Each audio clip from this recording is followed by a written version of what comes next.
We are the Union, and we have real talk about personal growth. And today we have two returning guests who we really love. We have Vanessa Petronelli and Jeffrey Platts, and they're super cool, and I'm so excited to have them on the show today. So Vanessa empowers purpose-driven leaders, celebrities, and influencers to achieve next-level success, visibility, and fulfillment through spiritual transformation. She is highly sought after for her gift of spiritual and performance coaching and trance-channeling work. These lifelong gifts have transformed from a personal practice to a business and brand. She is teaching, speaking, and writing about the powerful impact of accessing higher levels of consciousness as the CEO and founder of Soul Aligned Success. Jeffrey is a dating and relationship coach with one mission: to help single good men remember that they belong and are worthy of being in a relationship with an amazing, well-matched woman, no matter what flavor of healthy masculinity they embody. With over 24 years of personal study and transformational training, he has led over 200 workshops and retreats on personal growth, dating, and communication. His work and writing has been featured in the Huffington Post, Washington Post, ABC News, Authentic Man Program, and the Good Men Project. He brings a rich, results-based toolbox of insights and experiences to his facilitation, integrating his adventures as DJ, amateur stand-up comedian, salsa dancer, yoga teacher, and world traveler. Of course, today we have Keith and I. So Keith is the Union Show creator and wizard of real talk, who teaches adult adolescents how to become emotional adults. And lastly, my name is Cindy Riach, and I'm based in Silicon Valley.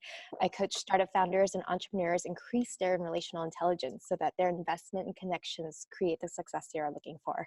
I'm also a filmmaker, and I tell stories to connect us as human beings more deeply. So today we're talking about what's scary about self-acceptance. Keith, what does that mean? What does that mean? Good morning, good afternoon, good evening, world. Welcome to the Union. What is scary about self-acceptance? So I think our topic thread this week was a lot about, that point of self-examination where you're kind of over the hump and of the peak of the friction or the wrestling or the change or the growth spurt kind of thing. And, and then there's this kind of grieving the old identity or aspects of the old identity. And then there's the but not yet into the place of this is who I am. Right? Or this is what I, this is the next phase of my unfolding. And kind of the question is why don't I just accept myself? If it wasn't scary, if it wasn't hard, if it wasn't, a part of this whole process, I would just be me, and that'd be great. Fuck it, I'm me. But so there's the kind of scary word is a placeholder for why is self-acceptance challenging? And one of the things that might be true is that it might be scary. So that being said, we can get everyone's viewpoint on today's topic, and then we'll talk about it. Vanessa, would you like to give us your idea of what today's topic is? Yeah, I think this is a lifelong journey. I love how you said, as we grieve and let go of one identity and step into the next version of ourselves, there's this almost clunkiness that I experience even with myself of who is this person I'm becoming, and that phase or cycle of my journey then becomes about how do I accept this new version of myself while releasing the old aspects. And it can be scary because the more we're on this journey, my thought is the more we become ourselves if we're devoted and committed to knowing who we really are. Because up until that point, we're basically living off the constructs of other people's projections and conditioning. So that's my quick 2 cents about it. Awesome. Thank you. Welcome. Jeffrey. Yeah, this is great. Thank you guys for having me on the show, and Vanessa as well. As you were saying it, what immediately came up for me is accepting ourselves. Awesome, great baseline, right? Like a core kind of foundation. And then what about celebrating ourselves? That feels even scarier. That feels, for me at least, wow, it's one thing to kind of accept, which I have my own path on that self-acceptance. But then like the next or another layer is like to celebrate, and like what is like, and then pushing against, oh, I don't want to be like, when I think of celebrating, I think of bigness and like better, than the trap of better than, oh, I'm celebrating, which means I'm bigger than or better than, or look at me, I'm a peacock and with my bright feathers. And that feels even edgier and scarier in my experience and what I've seen with others as well. But like, that's just I think those are kind of two intertwined things, or maybe one's a foundational and one's the next expansion of that. So that's another just element of that for me that stands out, yeah, in the conversation. Awesome. Thank you. You can You go. or me? You can go. Let's see. I mean, I'll say for me, my journey is, I've learned a lot about survival mechanisms and conditional responses, and how my family system shaped a lot of how I interact with the world, and especially people. And that there's a whole process by which, if I even start to consider that I'm something other than what my survival mechanism, my identity program says I am, that death is impending. Like, it is that severe and that intense.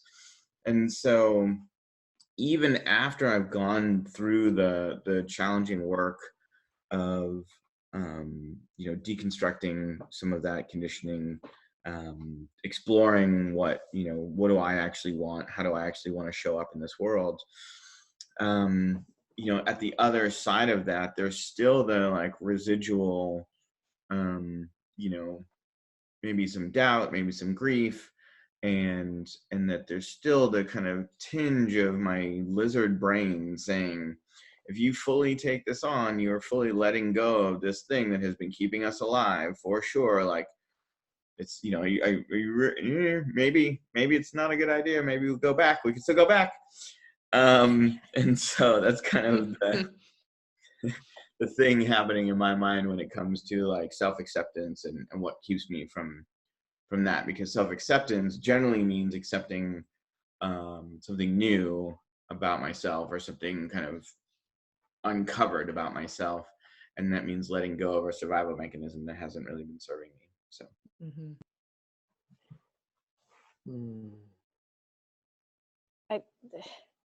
I'm hearing everything everyone's saying, and I'm like, yes.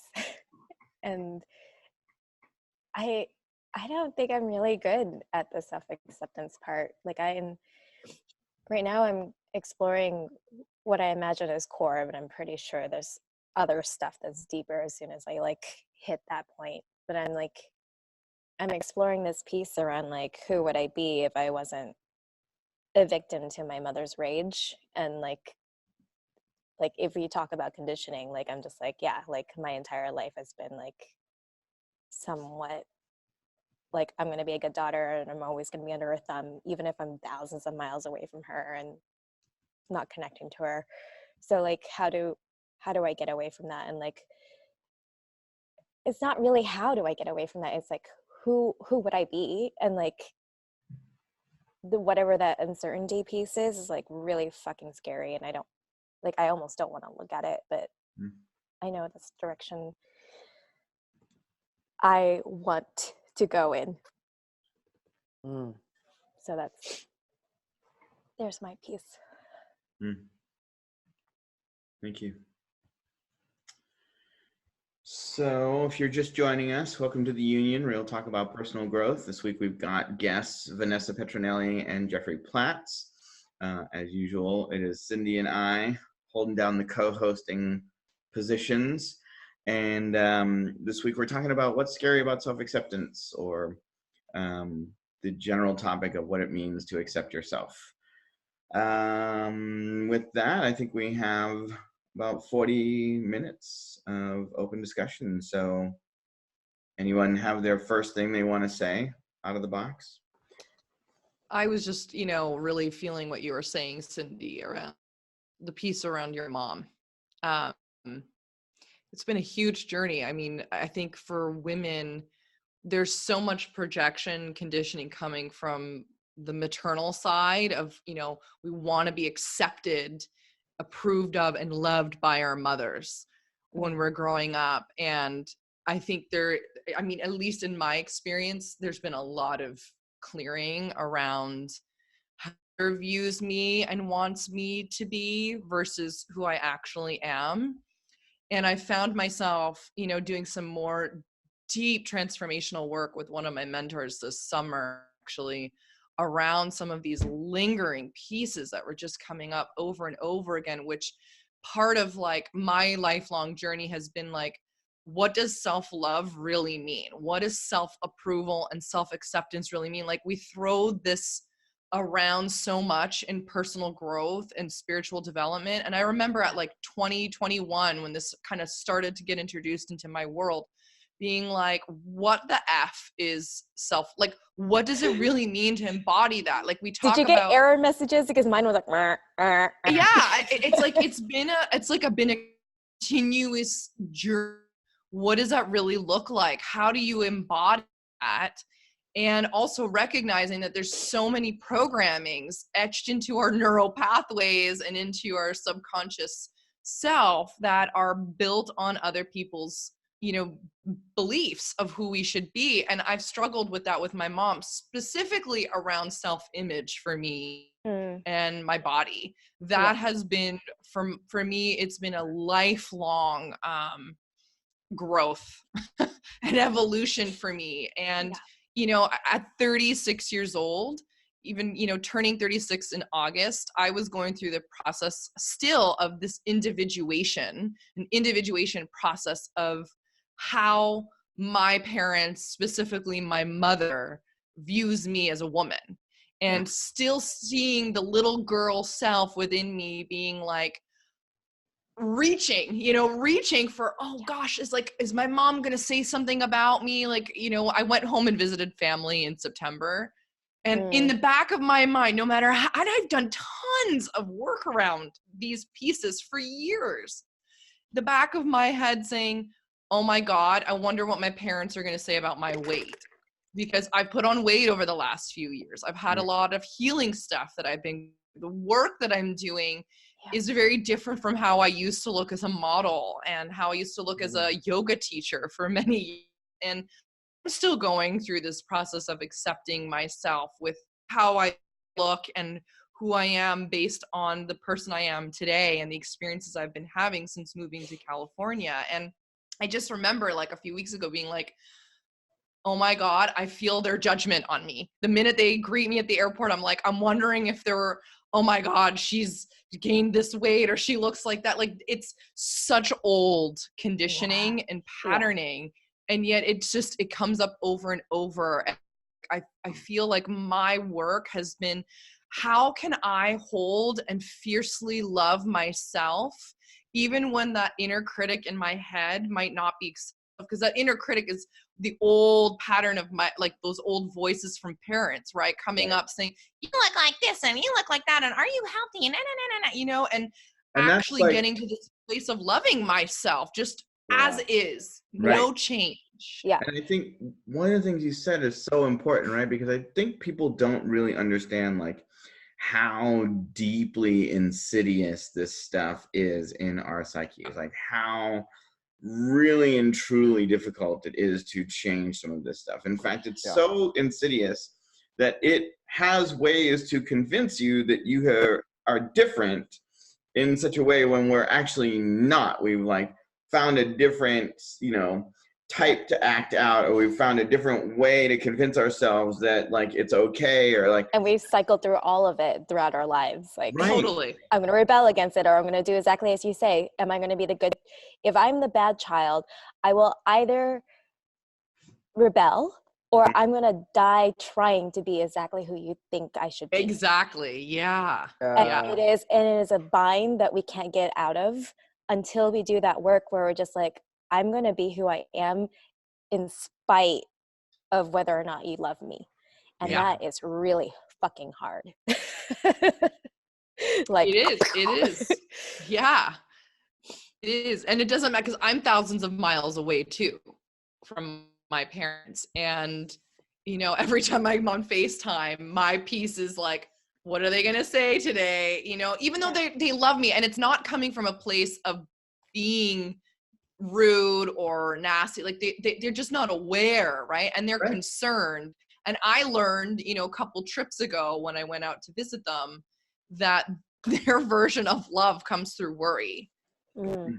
Yeah, that's like, huge. That's just the level that they're at. And I think for me, I had to accept that and understand that when they project these things onto me, it's a version of worry, which for them, concern and worry is love. Even though we're sitting, you know, in this conversation, we know that that's not necessarily true, that worry is like, you know, negative prayer, you know, and it isn't. It's conditional love, right? It's that. really Hang on a conditional. second, writing that one down. I know. But it's like training camp for the soul, right? To train who, you know, how to show up in love in spite of what people are viewing ourselves as. And I think the initial birthing of all of that comes through how we had our relationships to our parents. And you know, maybe for some women it might be more their fathers, and for men it could be, you know, how their fathers viewed them. It doesn't really matter. Like, we want to be, as social beings, as humans, we want to be accepted. And I think too much of our lives are spent trying to be accepted by others versus like actually being like, what would it look like and feel like for me just to accept who I am? Yeah. Regardless Especially of when those whether people kind of feel like mom. I am so attracted to people who feel like mom. Like, you're critical and judgmental. Come here. Let's be best friends. Oh, I got burned. Awesome. Why? Why do I keep dating the same person over and over again? Why do I keep choosing crazy bitches as best friends? My friends, right? And then it like becomes this thing of, you know, the people that are good for you feel weird or unattractive, or you know, wow, I don't feel that yearning to try to prove myself to you, or I feel you're boring. Relaxed. Yeah, you're boring. Right. You know, you're safe and healthy. And even, you know, Vanessa and I had that, you know, in our relationship early on, like we were more of a healthier match for each other. We weren't the drama, you know, the crazier like up and downs that we were used to with our different, you know, men and women. So like that we dated in the past. And so there was that adjustment of like, you know, and are we creating drama to have that familiarity again? Or is this, so there's definitely a recalibration that takes a lot of self-awareness and spaciousness in our experience, so that we can, okay, what is really true and what is kind of not true here? You know, what is really healthy? And yeah, like, you know, what is healthy doesn't always feel, what's normal and what's healthy is not always the same. Right. Yeah, it's a great point. Yeah, right. Like, and that's a hard thing, like to get to that kind of distinction and discernment is a hard thing. And so what's another kind of funny thing about acceptance to me is like, of course you have to go through like even what you're talking about, Jeffrey, is like, you don't know that, right? So then you can get to a place of like, well, like, I accept that I'm just gonna pick bad people for myself, and that the people like, and these people are right. And then the good news is that even if you get to a level of acceptance around that, there is something inside of us that still says like, I've been accepting this for a while, and it still just doesn't, it's still not quite it. It's still like, it just feels off, and I don't understand why, right? Like, we have that, like, whatever, I'm old school, spidey sense of like this isn't quite it, right? This isn't, so like practicing self-acceptance is a great thing, because even in that place, you can measure accepting what is against, okay, now does this feel good? Does this feel right? And I would even prioritize, for me, I would prioritize, because I'm an underextender by nature. You know, I would rather, you know, live in comfort. And so, you know, I would even prioritize, does it feel right over does it feel good? Because a lot of stuff that feels good, like you said, Jeffrey, you know, is not healthy necessarily, right? Yeah. And like, almost like kind of, it's almost like the metaphor that comes to mind is diet of, you know, when our palates are conditioned for junk food and fast food, a salad's not going to taste good, you know, Right. and maybe objectively it doesn't taste good but Right. as we wean ourselves off, and then, you know, if you drink nothing but water for the next 90 days, then you have a Coke for the first time after that period, there's you've been recalibrated. So it's kind of that same metaphor of like, you've been dating really healthy kind of partners for you over the past, you know, 5 or 6 years, and you somehow you encounter or go on a first date with somebody that is really not a good fit. You kind of, there's the dissonance there, the jarring contrast, right? And so I think it's kind of a similar kind of thing. Like it's almost Oh, like yeah. our taste buds need to be adjusted over time. Yeah, that the What diet actually thing tastes is good. very real for me right now. I'm doing the gut and psychology syndrome. It's called the GAPS diet, and it's something that you do for about a year. And it's basically you start out with a long period of, so I've been doing no sugar, no dairy, no caffeine, no alcohol, no grains. So it's pretty much like meat and veggies and ferments, like yogurt and fermented Wow. things. I mean, it is really like all the way down to the bottom. And I had something, and like, just like, oh, there's maple syrup in here and I can't have maple syrup, right? Which is like, it was like the faintest of things, right? But it's like, you know, 2 months of being, you know, no caffeine, no sugar, like definitely like just tastes, you know, oh, that's butter, or like whatever, you know, like you can just like, it is that total recalibration and that reset.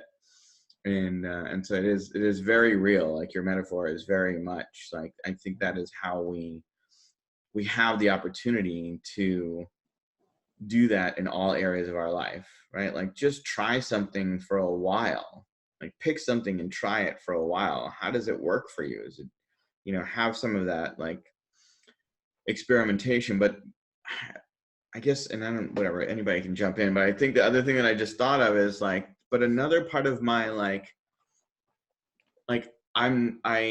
substances have never been my addiction.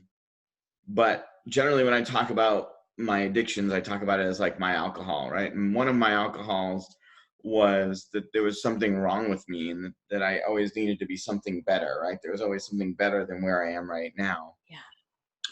And so getting into that, even that self-experimentation, right? It's like finding, how do you find the middle? And self-acceptance, I think, is a great way to help find the middle. Yeah. You know, what's coming to mind for me too right now is I think there's a lot of fear around self-acceptance, because it also means that we have to accept aspects of ourselves that maybe we've rejected or disowned or haven't acknowledged, especially the parts of ourselves that definitely go against how we've been raised or how we've been conditioned. You know, we will attract partners and friendships and people in our lives that are also mirroring or reflecting parts of ourselves that we have not accepted. You know, one of the things when I was dating before Jeffrey came along, one of the things I always seemed to bump into was not being able to be fully myself and not being accepted fully by the men I was dating for who I was, especially the spiritual side, because I've had so many of these intuitive, deep spiritual gifts and I've been on this path. I was starting to bring in and date men who were initially enamored by it, but eventually didn't want that. They were afraid of it and didn't accept it. And, you know, I had this racket around feeling like, man, I just wish that these guys would accept all of me. But the key is that I was afraid of really showing up in my full power, in my full essence. And I wasn't accepting that within myself. I was afraid of that magnificence within myself. And so it was very refreshing. I met Jeffrey because I made an agreement. And that's the thing, like the power of agreements that we can make with ourselves, and holding inner integrity of saying, hey, I'm no longer going to tolerate looking outside of myself or bringing in these people that are mirroring over and over again these parts of me that I'm afraid of, or that I don't want to look at, or that I'm afraid of really like owning within myself. And now I'm only holding the standard of being myself fully and allowing a partner to reflect that back to me that, hey, it's beautiful for you. I love you for being you, and I welcome that. But it had to come within myself first, versus looking for a man to accept me to then give me permission to love all of myself. And I'm not just talking about my intuitive self. Like in marriage, you see the good, the bad, and the ugly. Like you see it all. Like Jeffrey sees every aspect of myself that probably 95% of people in the world may never see, because, you know, with me day to day, right? So there's all kinds of parts of ourselves that come up. And, you know, from what I've been really learning on my journey is just asking myself the question, like, how these parts of myself more, and how can I love myself more in these aspects that once upon a time I didn't even think were acceptable. Like it's okay for me to be angry. It's okay for me to have the rage, versus I need to be positive, which was like a very old persona back when I was in my 20s, because that was what was happening back then in my life. Yeah. I was taught to be the bubbly person versus, you know, not being that. Yeah. Especially in like self-help transformational world. I feel like it's sort of like, oh, you're being negative. Like, Yeah, I hate seeing those T-shirts. You know, good vibes Good only. vibes only. I hate those. Or, you know, bumper T-shirt, whatever. It's like, I get the intention of it, you know, like, and yeah, it's like that thing of like, if it's only like, I think all vibes, right? Like all vibes welcome. That's usually, it's like, you know, all vibes, you know, and yes. T-shirt line, Jeffrey. Maybe we Yeah, should no. take that and Yeah. trademark it and have a little Yeah. T-shirt business. yeah. Don't steal that, anyone. I know. But Well, the thing can you is, make like, a T-shirt that says like "walking bummer"? Because that would be my T-shirt. What? walking what? A walking bummer. Whatever. But yeah, because with that thing of like, yeah, it's not just about the positive, and you know, and like, Right. and it just feels like it's such a pull, you know, it's like, and it's like that stream, and like, and then that was my trap in talking about stuff. When I first came across like authentic relating and circling, because I was in this like hyper positive kind of focus on only the positive world. Like, oh, it felt really refreshing to you know, be able to like, oh, there's an actual a concept of sharing your vulnerable pieces and parts of you. But then it became the opposite of like, oh, now I can become accepted for the raw, real, juicy, refreshingly, you know, negative part of me that I'm celebrating and talking. And then I became a one-trick pony on the other side. And so it took me a long time, several years, and there's still elements of that that come up where like I'm known for that, Right. you know, and you know, like I don't want to be known for that, or that be that's how I rewired my nervous system to connect through that, through drama and suffering and struggle and all that stuff. So, and that's where like the thing of like earlier that I mentioned about, you know, what's it like to celebrate yourself too, you know, like there's the shadow, and there's what does that combination look like? What's the healthy, you know, to value yourself, to celebrate yourself, to be is good and worthy of being celebrated, and at the risk of, you know, somebody that may not be coming from a, you know, celebrating myself, saying how awesome I am and all that stuff. What is that nuanced way of doing that? That yeah, you may risk being seen of as conceited or you know, bragging. It's called the golden shadow. I think that's what Ken Wilber has called it. But I think what you're talking about is like there are repercussions to self-celebration. There are repercussions for acknowledging and viewing who I am and my actions as positive. Because if we have grown up in an environment where relationship and the deepening of connection comes from devaluing ourselves, like this, this is tough. Like how do we do that? I also I'm curious what you guys think is the role of exposure. Vanessa, you said something earlier about like, you know, Jeffrey's one of only a few people who ever see like all of that. And, you know, obviously there's a huge conversation around safety. Are you guys frozen? Are they frozen? They are frozen. Oh no. They're in the same house, folks. Yeah. So they may. Their internet connection. Yeah. Which is okay. Cindy and I can keep talking. We'll see if they come back. I have acceptance for this. Yeah, that's right. I accept that both of our panelists are now they're actually, we could talk and they look really interested in what we're saying while they're frozen. So, They do look really interesting. Oh no. They got kicked off. they'll come back. But yeah, like, what do you think, Cindy? I mean, there's a role for exposure, right? I mean, I think I do, and I can say a little bit more about this when they come back too, but I think in my relationship with Duncan, where like the nastiest, dirtiest, most awful parts of myself was like seen and like not shamed. Like I just remember, like there's a physical manifestation of it, right? Like we're an adult show. So I sometimes I have heavy periods, Mm-hmm. and sometimes I bleed on the bed sheets. And the first time I remember I noticed that I bled the bed sheets and Duncan and I were sharing a bed, I felt really ashamed and like tried to hide it. And he noticed it and was like, oh, well, I guess it's time to clean it. And he just like pulled off the sheets and like put on the whatever the solution he uses to clean it and like rubbed it with his hands. Like, and it was just like, for me, I was just like, don't touch it. It's so gross. It's so bad. Like, don't do that. And like, I don't know. And like, and now I'm just used to it. Like now I'm just like, oh, it's just period blood. It's Mm-hmm. okay. Yeah. Are you guys okay? You're not frozen anymore. Jeffrey? There we go. Can you Yep. hear me? Yeah. Yes. Oh my God, what happened? Welcome I back. don't know. Did we both get booted off?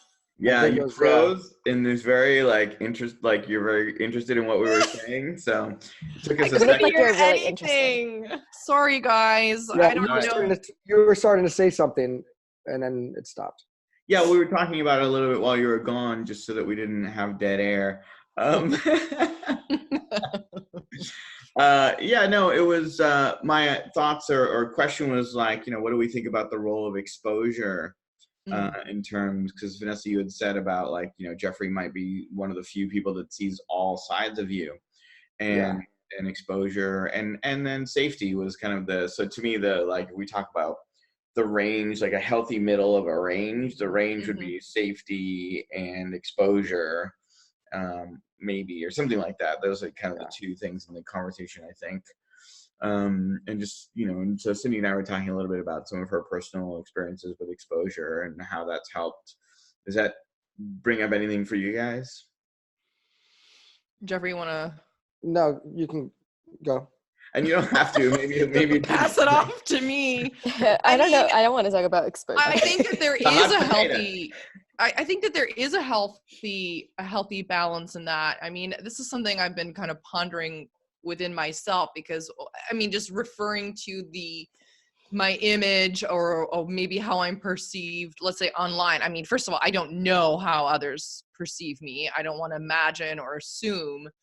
But in my own, like, when I view myself, my typical, I guess, projection of myself when I'm like in the world, especially with people who don't maybe know me closely, is that I'm just like this really nice spiritual girl.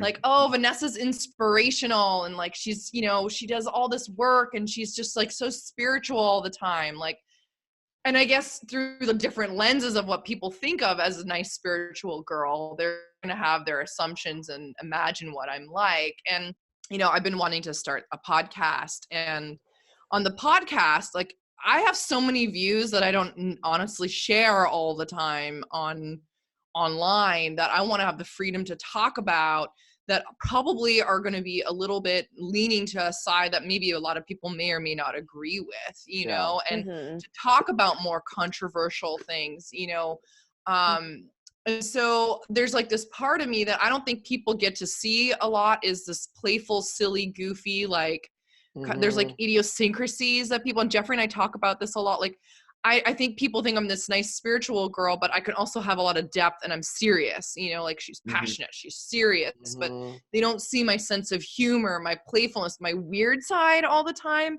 And then there's also a bit of like a rebel. Like I really kind of go against the grain of a lot of things that are happening, even personal and spiritual. Like I'm very opinionated, I guess is the piece that I'm trying to say, versus I think how I feel in my exposure or visibility. It's like people may see me one way, but I want to allow more of these facets and aspects of my personality to come through in different mediums or in different ways, you know? So I'm in this, like, what does that look like? What does that really look like for me to allow more of these edges to come out, you know, publicly, and not just be behind closed doors or with close friends or family or people who really know me at a deeper level.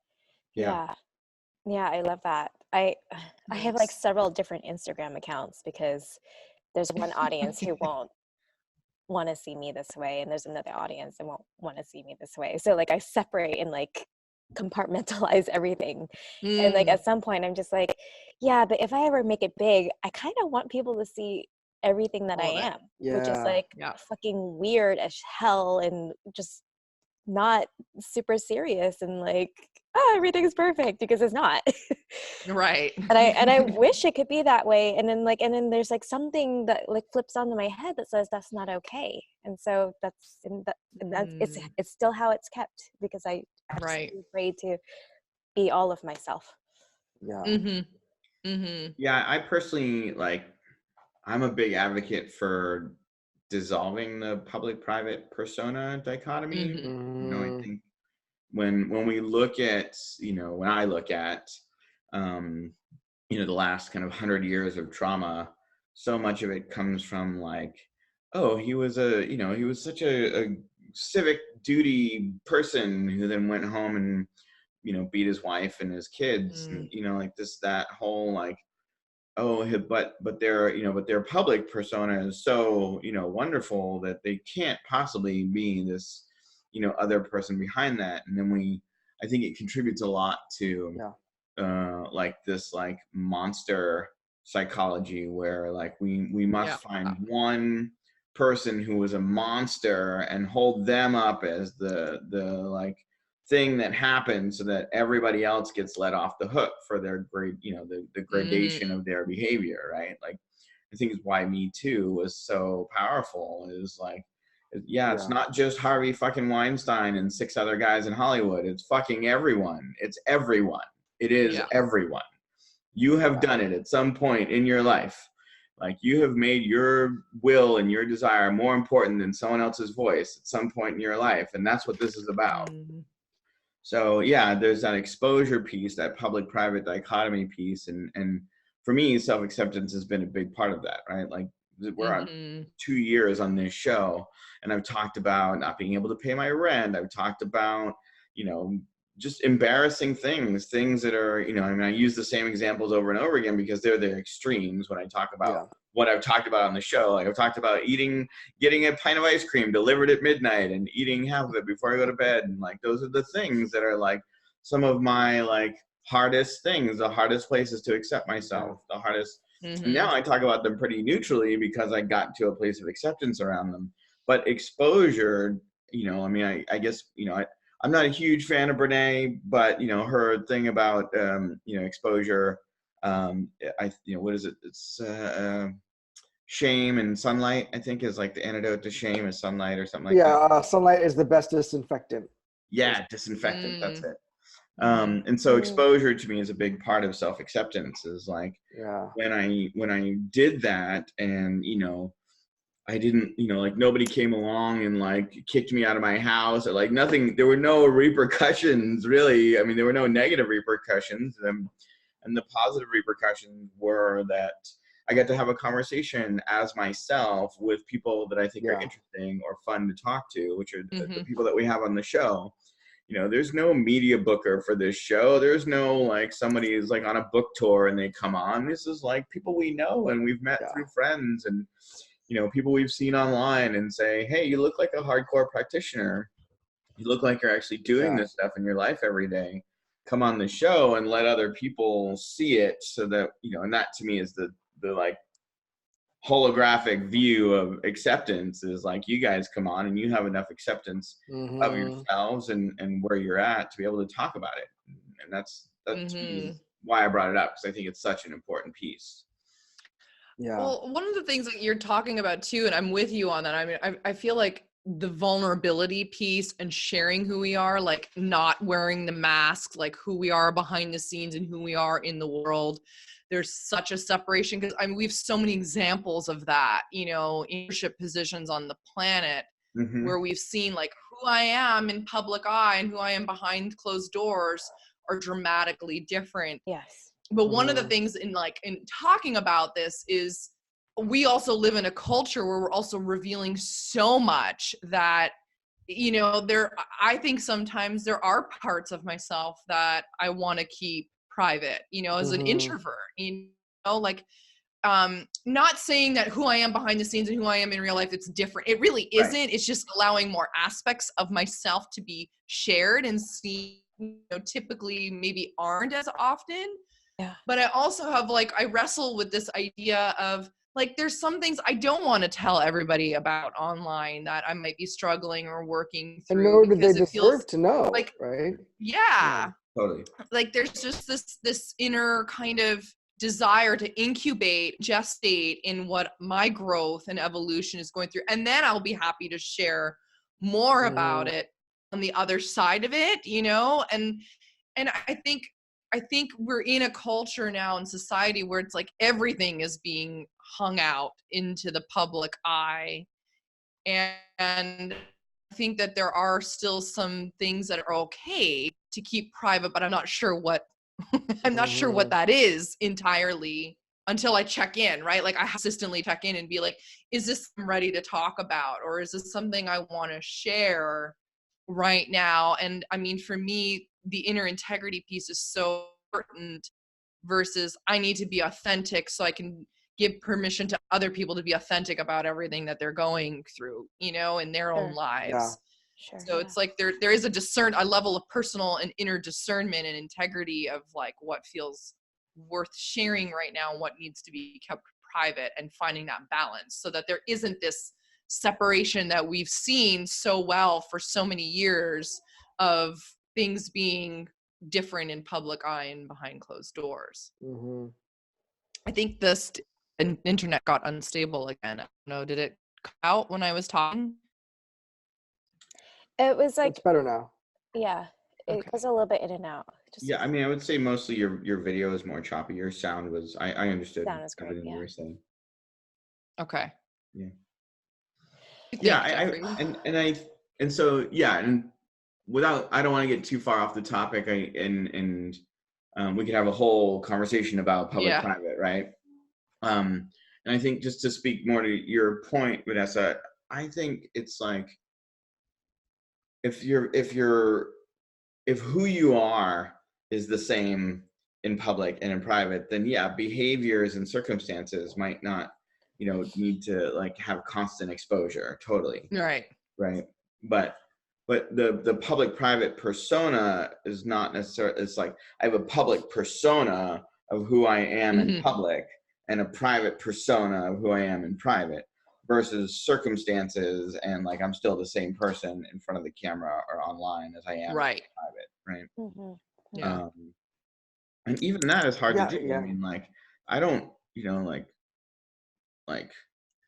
and some of it I don't talk about because it's somebody else's business, right? So I don't talk so much about things that are going on with me and my partner. I do sometimes, and then but I try to frame it in the struggle of it, and not oh, this person's doing that and I'm doing this, right? But there's when we moved, and I didn't, I would say, oh yeah, we moved, and it was intense, it was really difficult to manage for both of us.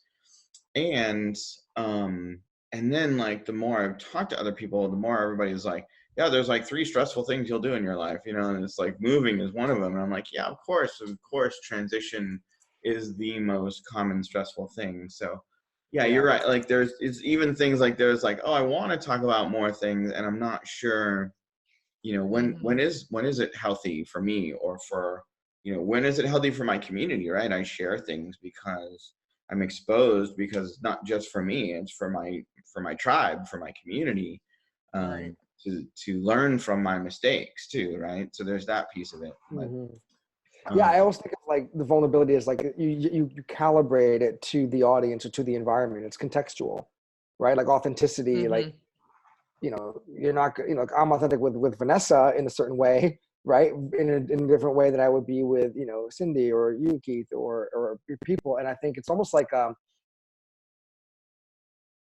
think of it as like it's like the like a chemical like the ratio, the intensity of the chemical compound is the same, but it's the volume of which you share. You know what I mean? Like it's still me, but it's going to be like, it's authentic. It's like the DNA is still there. The DNA of me is always being shared. It's just whether the volume is a lot or, it's like, I think it's more about like, it's like the static, like it's authentically me, like it's a song, right? It's a music, like I'm singing a song that's me. How loud I'm going to play it is dependent on who's listening. Right. I love how many analogies you just like came up with. I know. I know, you're so brilliant. Oh, sorry. Chemistry and music. Brilliant with that. But the reality is like that. Now, you calibrate it to the audience and to who you're with.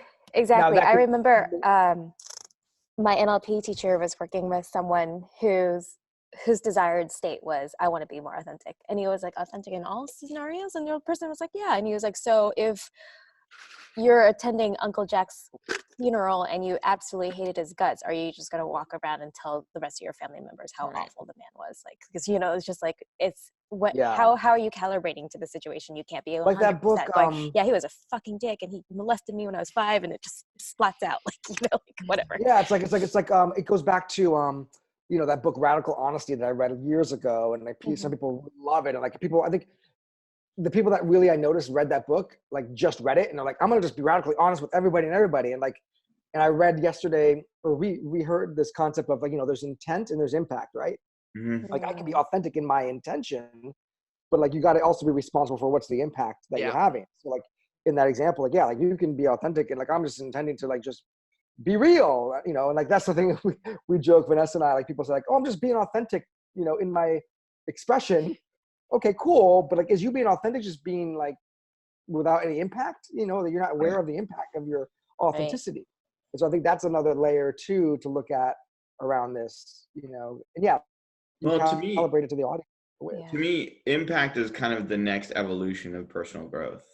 Like I think that if we're looking at moving from adolescence to adulthood in terms of emotional development, being willing and able to feel your impact by having healed your nervous system and have cultivated a certain amount of self-awareness and self-acceptance, like you're not even able to feel your impact until some of those pieces are in place. And then are you willing after that kind of, right?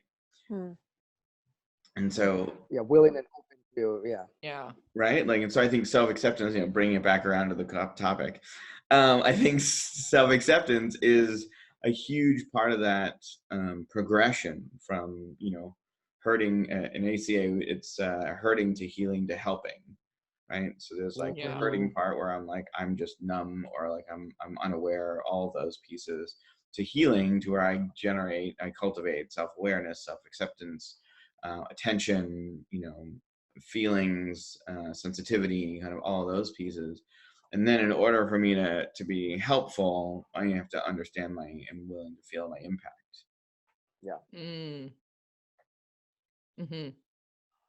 Self-acceptance, when you think about it, is like a solo practice, right? In a way, it's like I live in a vacuum, and then everything that comes out, all my shit, all that stuff, I'm gonna look at it and be like, yeah, that's cool, I'm okay with that. And but then we're not living in a vacuum, like stuff comes out, and then like you're mixing, like if we stay with the chemistry piece, like like we're mixing with other chemicals, and there are reactions, and like how do we calibrate at any given moment in time while still being true to ourselves and saying, well, I have an impulse here and it might not be accepted by the other person, but can I still be okay with it? Yeah. Mm-hmm. It's Mm-hmm. so true. It's And so I true. think for me, one of the things one of the things I did was basically I hired people who accepted me to teach me what acceptance felt like. Yeah. Or you can get a dog. He came up right in time in the conversation because dogs just accept you unconditionally. I fucked up. I got Pete. cats. Oh no. They're like, fuck you. That's why we better start right in line with your programming, Cindy. Yeah. Don't touch me until you feed me, bitch.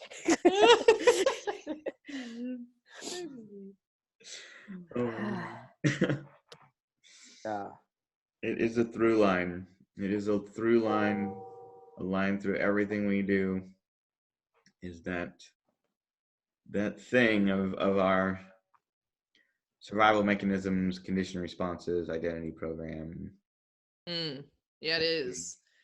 And I think one thing, just kind of popped in mind is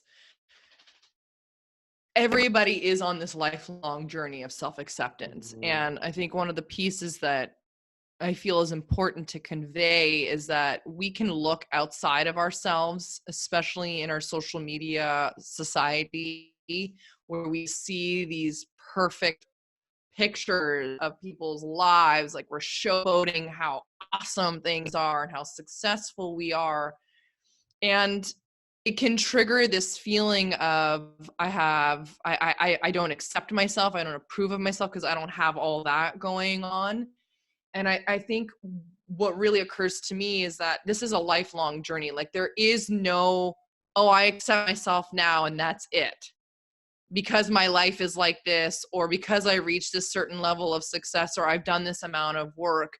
I think really the embodiment of self-acceptance is a lifelong path, and understanding that what we're seeing outside of ourselves is just what people want to show and share, versus what's actually happening behind the scenes and the motivation of where and how they're showing up in life is coming from. Because it's very easy to not accept yourself when you're constantly informed by what you're seeing online and in the media, and measuring yourself up to this like standard that is sometimes so unattainable for most people, but it's all make believe, a lot of it as well, and it's not all what it's perceived to be. So I mean, that's something that I feel working a lot in Hollywood for years now, like in my own journey, and then with clients, and being in the last year, like going to all these awards that are, when you from behind, like, from television, or when you imagine it or you see it in the media, you're like, whoa, like it's so glamorous and everyone's so perfect and all of that. And it's like the veil gets lifted and you actually see how things work, very different. And then you kind of can sit back and be like, oh, well, they go through these struggles too. We're all human at the end of the day. And so this is not a thing where you one day just get it and that's it. It's a lifelong practice and choice to love and approve and accept yourself despite how scary it is, or how scary it might be in that moment.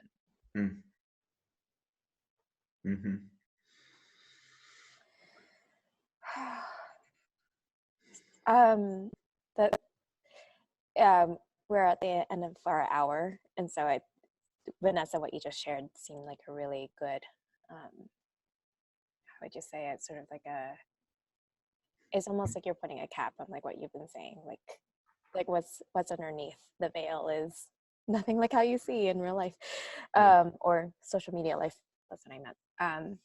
So in this next round, we would love for you guys to share like a takeaway for the audience, or what you've gotten out of this conversation. And so it's 1 or 2 sentences, popcorn style. So whenever you're ready. If you don't have one, you don't have to go.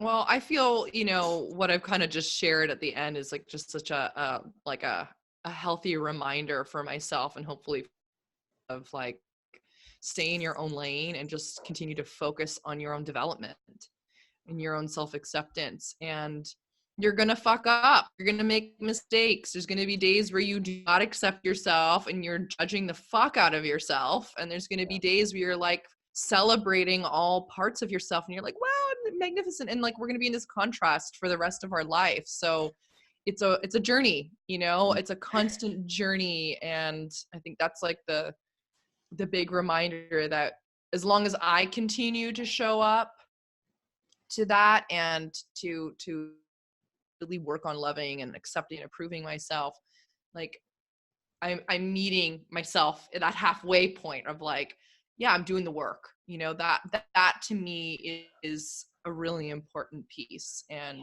something I've been believing in for a long time. So that's kind of what I'm walking away with. Yeah. Mm-hmm. Nice. I'll go next.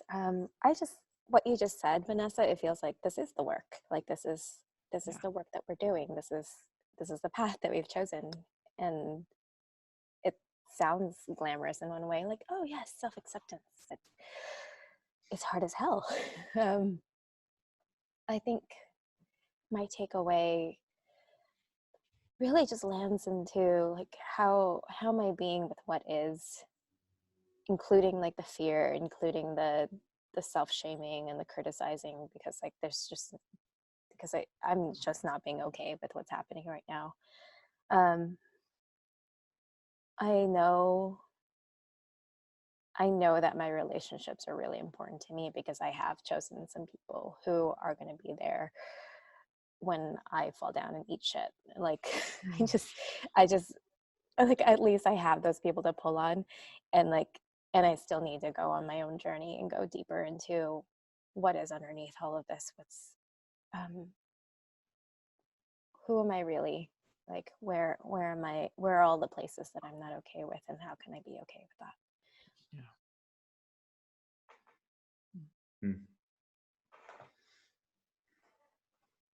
I'll go.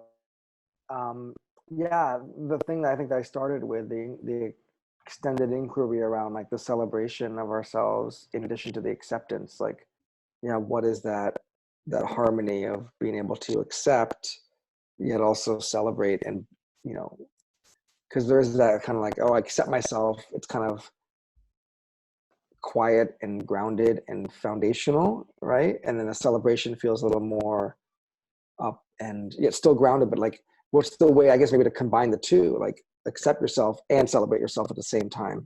Mm-hmm. So that and I think when I think now of like, oh, the people that actually do that in a really combined way, that actually feels good. It doesn't feel like they're posturing or they're bragging, they're just quietly and accepting themselves at the same time, outwardly celebrating themselves, and so, yeah, that kind of feels like a good inquiry for myself and whoever's listening too. Mm-hmm. Mm-hmm. Yeah.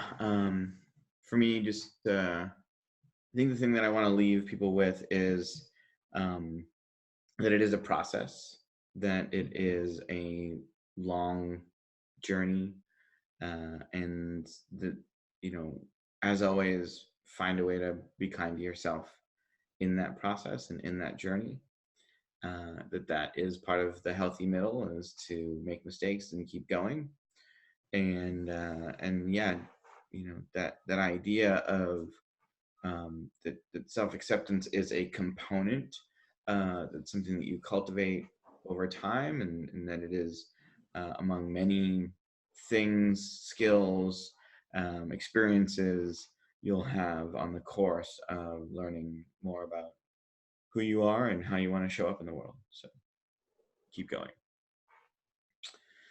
All right, well, that brings us to the end of our show. And at this point, we invite you both, if you have an offering, we ask you to share it briefly, verbally, and then post a link in the comment section on the Union Show page video, because that's where the most people will see the comment and the link. Vanessa, do you have something right now that you'd like to tell people about? I do. I have a trance channeling coming up on the 19th, and it's virtual. It's called Evenings with V. It's my signature event.